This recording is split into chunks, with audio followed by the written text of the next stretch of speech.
Hey everyone. So we just recently got a conclusion to a crazy story I featured pretty recently, I think like end of September, early October, on my main channel, Public Freakouts Unleashed. I had planned on getting into the list of stories that have piled up recently, but this just came down the pipeline a day or two ago, and I just couldn't resist. Not only is this footage totally crazy and the story behind it completely absurd, but our story's Karen has received one of perhaps the most interesting punishments we've ever seen. So let's start from the beginning. On September 5th, 2023, a viral video was posted to the subreddit r Public Freakout by the user HayleyWhaley16, who recorded this short but totally insane and impactful clip at her local Chipotle in Parma, Ohio. She didn't involve herself in the incident personally, but what she captured was jaw-dropping. The video racked up almost 4,000 upvotes, and after reviewing the footage for yourself, it's easy to understand why.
At first, the incident only existed in Public Freakout land, and the only news that I could find, as much as I wanted to do a story on this before, was this Reddit comment from the video's uploader herself, which says the assailant was apparently reported to the police that day after one of the customers got a picture of her license plate. Luckily, however, we now have all the juicy details.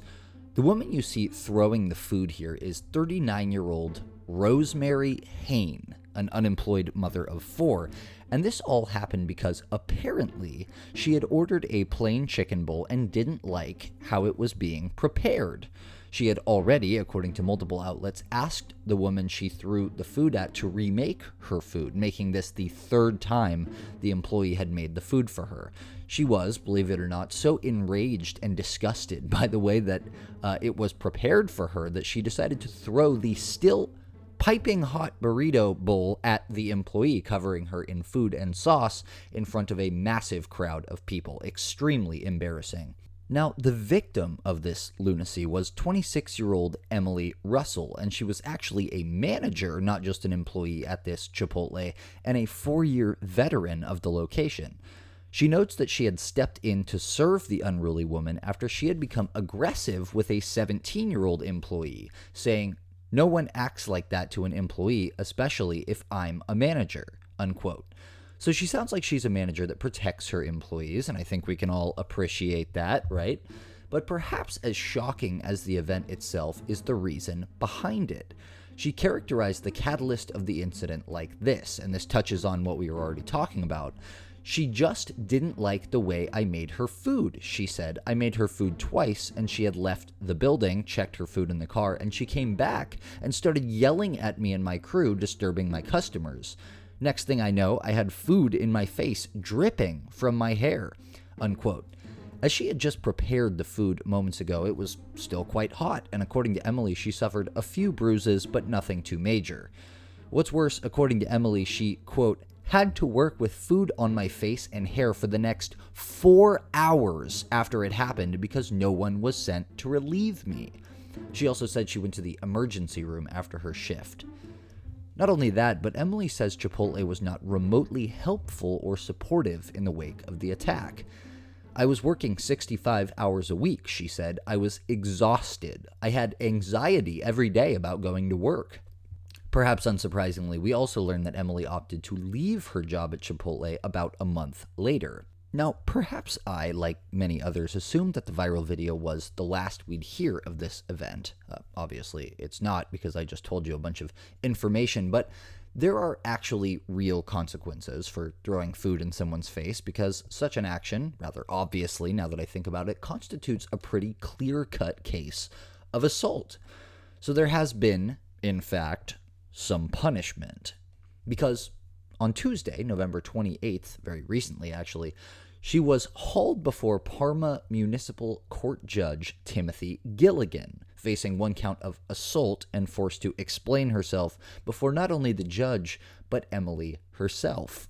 Herein did opt to apologize to Emily, but only moments later went on to defend her side of the exchange again by calling attention to how disgusting her food supposedly was. You didn't get your burrito bowl the way you like, and this is how you respond? You went in there looking for a fight. I did not, Your Honor.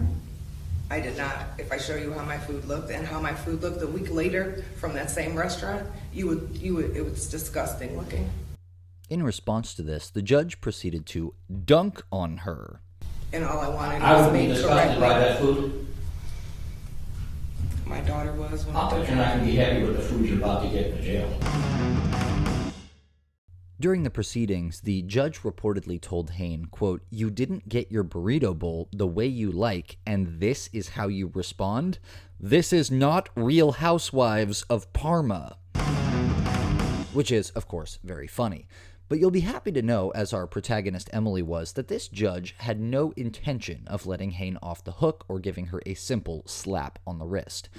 And Herein had apparently resigned herself to her fate as well, because she pled guilty to the assault charge, even after trying to defend her decision based on her terrible, horrible, no good, very bad food. Which, by the way, I have my doubts about, even that part of the story, because any worker who's both a location manager and a 4-year veteran of Chipotle, and might I point out, also a self-acclaimed food critic online, probably knows the correct basic proportions and structure of a simple chicken burrito bowl. Just a guess. I think it's probably much more likely that Herein was, as the judge said himself, looking for a confrontation that day. But perhaps the absolute best part of this story is the punishment that Rosemary Herein was awarded by Judge Gilligan. Now, at first, Judge Gilligan sentenced Herein to 180 days in jail, 6 months in the slammer, but suspended the first 90 days of the sentence, which just means she's given a probation period, and if she screws up within that probation period, she has to serve that 90 days, otherwise she does not. She was also slapped with 2 years of probation. Okay, that's the probation period we just talked about, and the $250 fine she had to pay. But Judge Gilligan had a much more creative alternative punishment in mind, one which I think fit her crimes perfectly. Offering to give Herein court credit for another 60 days of jail time, bringing her time behind bars to just 1 month, the judge asked her, Do you want to walk in her shoes for 2 months and learn how people should treat people, or do you want to do your jail time? I'd like to walk in her shoes. Judge Gilligan was offering Herein a choice to serve 2 months working at least 20 hours a week at Chipotle herself to teach her, in the judge's own words, empathy. So I thought, why should the city taxpayers pay for her and feed her for 90 days in jail if I can teach her a sense of empathy? The defendant was also ordered to have no contact with the victim and placed on 2 years probation.